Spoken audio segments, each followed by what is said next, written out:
नमस्कार, मेरा नाम मेघा कुमारी है। आज मैं क्लास 11th का बायोलॉजी जिसका चैप्टर का नाम है cell the unit of life, कोशिका जीवन की इकाई, भाग तीसरा पढ़ाने जा रही हूँ। पिछले वीडियो में हमने क्या पढ़ा था? पिछली वीडियो में हमने कोशिका क्या है, कोशिका सिद्धांत, कोशिका का अवलोकन पढ़ा था। बच्चों, हमने पढ़ा था कि कोशिका जीवन की मूल इकाई है। हमने यूकैरियोटिक और प्रोकैरियोटिक कोशिका का अंतर भी समझा था और कोशिका सिद्धांत भी पढ़ी थी। आज हम खास तौर पर पढ़ेंगे प्रोकैरियोटिक कोशिकाएं, यानी वे कोशिकाएं जिनमें स्पष्ट केंद्रक नहीं होते। आने वाले वीडियो में हम प्रोकैरियोटिक कोशिका को डिटेल में पढ़ेंगे और दोनों की में तुलना भी करेंगे। तो पहला स्लाइड, प्रोकैरियोटिक कोशिकाएं का परिचय। प्रोकैरियोटिक कोशिकाएं जीवाणु, नीलहरित शैवाल, माइकोप्लाज्मा, पीपीएलओ यूकैरियोटिक कोशिकाओं से छोटी होती है, तेजी से विभाजित होती है, आकार में विभिन्नता पाई जाती है। जीवाणुओं के 4 मुख्य आकार, दंडाकार जिसे हम बैसिलस, गोलाकार, कोकस, कोषाकार, विब्रो, स्पाइरल कहते हैं। प्रोकैरियोटिक कोशिकाएं वे कोशिकाएं हैं जिनमें सच्चा केंद्रक मीन्स ट्रू न्यूक्लियस नहीं होता है।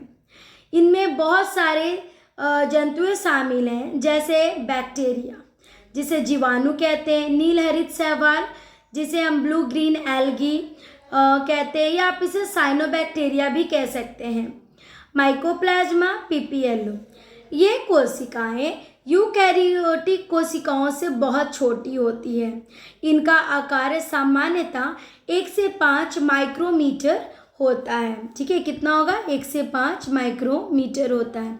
ये बहुत तेजी से विभाजित होती हैं।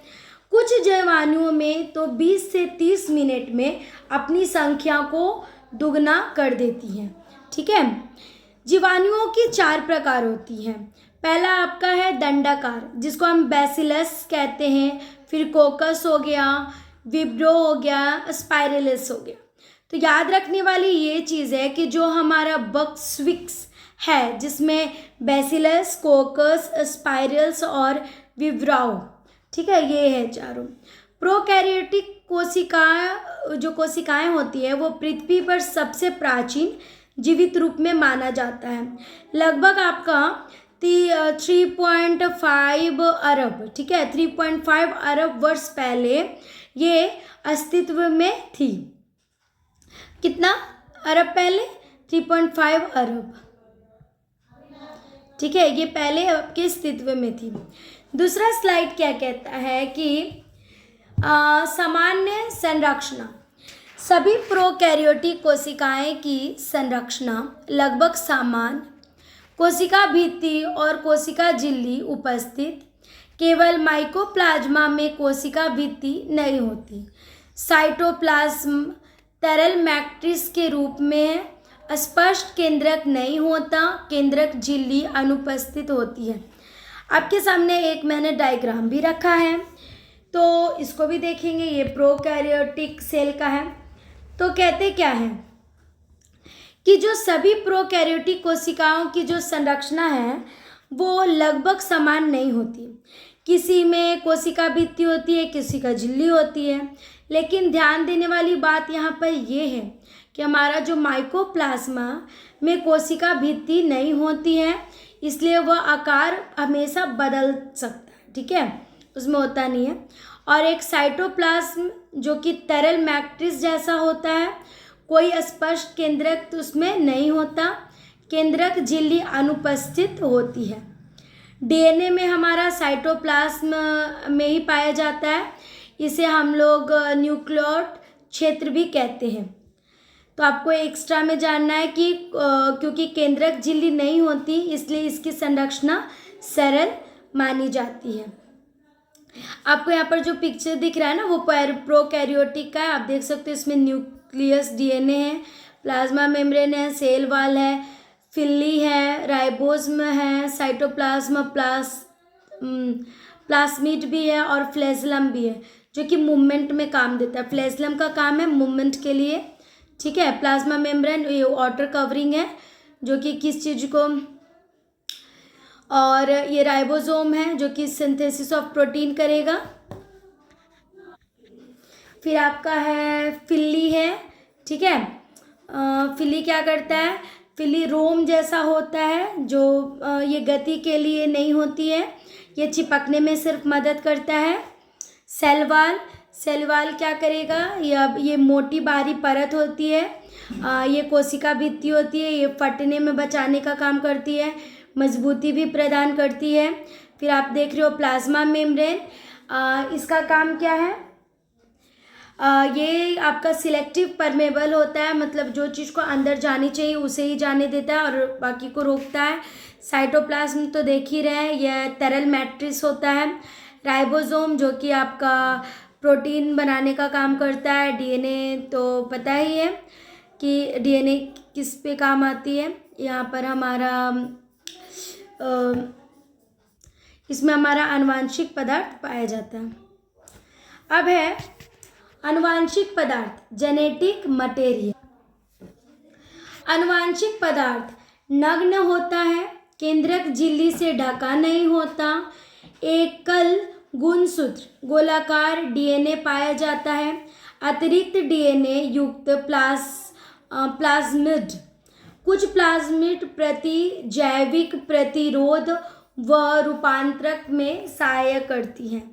देखिए जो हमारा प्रोकैरियोटिक में आनुवंशिक पदार्थ जो होता है वो बहुत नग्न होता है, बहुत छोटा होता है, यानी वह किसी झिल्ली से ढका नहीं होता। इनमें एकल गोलाकार डीएनए पाया जाता है, पहली बात, इसे गुणसूत्र भी कहते हैं।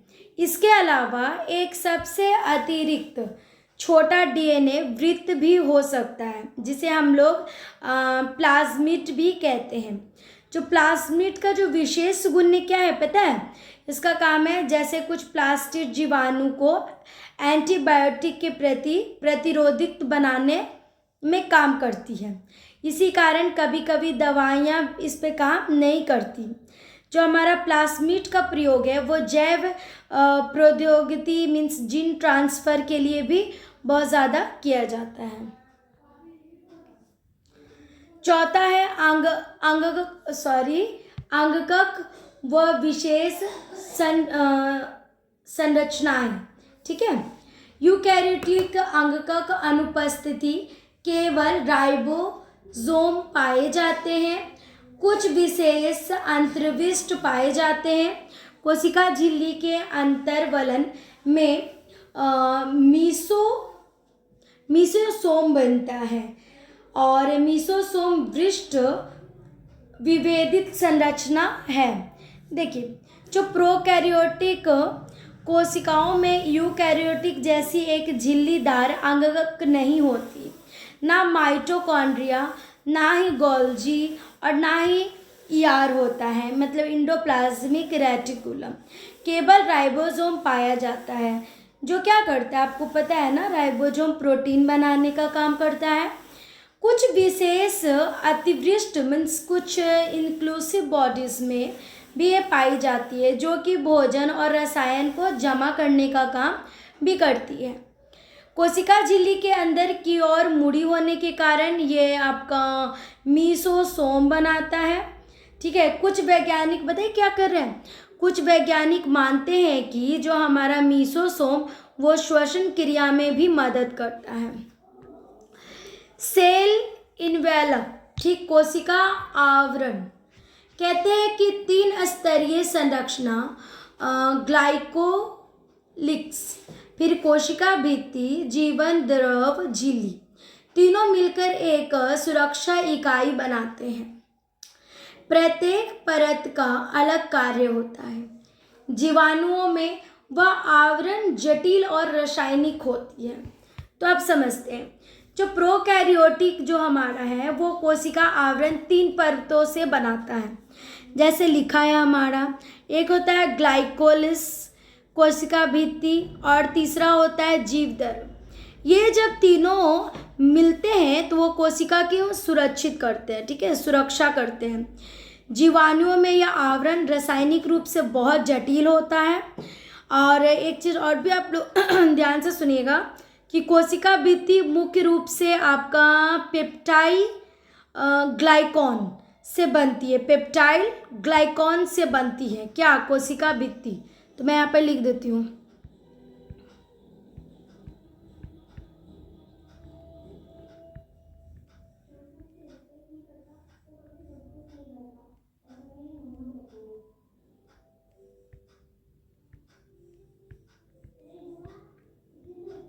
इससे हमारा बनता है कोशिका भित्ति। छठा स्लाइड है कि ग्राम अभिरंजन व ग्लाइकोलिक्स ग्राम विधि के आधार पर वर्गीकरण। ग्राम धनात्मक, ग्राम ऋणात्मक। ग्लाइकोलिक्स की बनावट अलग अलग है। ढीली परत जिसमें अपवंग परत, मोटी परत कैप्सूल कोशिका भित्ति आकार निर्धारित करती है, वह संरचनात्मक मजबूती देती है, ठीक है। तो ग्राम विधि के आधार पर जीवाणुओं को 2 भागों में बांटा गया है, आप लोग याद रखना। ग्राम धनात्मक, ग्राम ऋणात्मक, ठीक है, घृणात्मक और ऋणात्मक 2 में। यह वर्गीकरण कोशिका की भित्ति की संरचना पर आधारित होती है। जो हमारा ग्लाइकोलिस है कि जो परत है, अगर वो ढीली हो तो उसे अपवंग परत कहते हैं। अगर वो मोटी हो तो उसे हम लोग कैप्सूल कहते हैं। तो ढीला होगा तो क्या बोलोगे? अपवंग परत, और जब मोटा होगा तो क्या बोलेंगे? कैप्सूल बोलेंगे, ठीक है। कैप्सूल जीवाणुओं को शरीर की प्रतीक्षा बचाने में मदद करती है। कोशिका भित्ति क्या करता है? आकार निर्धारित करता है, फटने से बचाता है, फिर मजबूती देता है। तो ये होना तो ज़रूरी हो जाएगा ना। 7 स्लाइड हमारा है जीवदर्भ, झिल्ली व मीसोसोम, ठीक है। ये क्या है? मीसोसोम। जीवदर्भ झिल्ली ये वर्णात्मक होती है, बाहरी वातावरण से संपर्क बनाती है। यूकैरियोटिक झिल्ली जैसे संरचना मीसोसोम मीन्स पुटिका, नलिका, पटलिका के रूप में कार्य करती है। कोशिका भित्ति निर्माण, डीएनए प्रतिकृति, श्वसन, स्त्राव, एंजाइम मात्रा बढ़ाना, नीलहरित जीवाणुओं में वर्णकी लवक भी पाए जाते हैं। अब इसको थोड़ा सा आसान भाषा में हम लोग समझते हैं, ठीक है। देखो, जीवदर्भ झिल्ली, इसका जो हमारा वर्णात्मक होती है, ठीक है, यह बाहर के वातावरण से संपर्क बनाए हमेशा रखती है। संरचना यूकैरियोटिक झिल्ली जैसी होती है, फिर इसमें फॉस्फोलिड दिखता है, ठीक है। मीसोसोम पुटिका, नलिका और पटलिका के रूप में हो सकता है। इसका काम क्या है पता है? कोशिका भित्ति का निर्माण करना, डीएनए प्रकृति करना, श्वसन करना, बहाव करना। ये नीलहरित जीवाणुओं में वर्गीकरण लवक के रूप में पाया जाता है, जो प्रकाश संश्लेषण में भी बहुत ज़्यादा महत्वपूर्ण रोल निभाते हैं। 8वां स्लाइड हमारा है कसाभिका, रोम और झलार। ये क्या है? कसाभिका, जिसको हम लोग फ्लैजेला कहते हैं, ये गति के लिए सहायक है। इसके 3 भाग होते हैं: तंतु, अंकुश, आधारीय शरीर। तंतु सबसे बड़ा भाग होता है। रोम व झलार गति में सहायक नहीं। रोम जो होती है लंबी नलिकार संरचना, और झलार जो होती है छोटे और तंतु। चट्टानों और पोषण ऊतकों पे चिपकने में सहायता होती है। तो याद रखना है 3 भाग है: तंतु, अंकुश, आधारीय शरीर। ये सबसे बड़ा भाग होता है। रोम, जिसको हम लोग पिल्ली कहते हैं, और फिलम्ब्री भी कह सकते हैं, और झालर मतलब फिलम्ब्री, ये गति में आवश्यक करती है। रोम जो है वो लंबी नलिकार संरचना की होती है। झालर छोटे तंतु होते हैं। इनका कार्य क्या है? चट्टानों से चिपक जाना, पोषण ऊतकों में जुड़े रहना, डीएनए स्थात्मक में मदद करना, ये सब इनके काम होते हैं। कुछ जीवाणु मानव शरीर में रोग इसी तरह चिपक कर भी देते हैं, क्षमता का कारण भी पैदा करते हैं। तो आज हमने प्रोकैरियोटिक कोशिकाओं को पूरी तरह से समझा, उसकी संरचना, आनुवंशिक पदार्थ, आवरण और और संरचनाएं के बारे में जानी। अगले वीडियो में हम क्या पढ़ेंगे? यूकैरियोटिक। अगली वीडियो में हम राइबोसोम एवं अंत समावेशन कण यूकैरियोटिक कोशिका के बारे में पूरी चीज़ पढ़ेंगे। Thank you.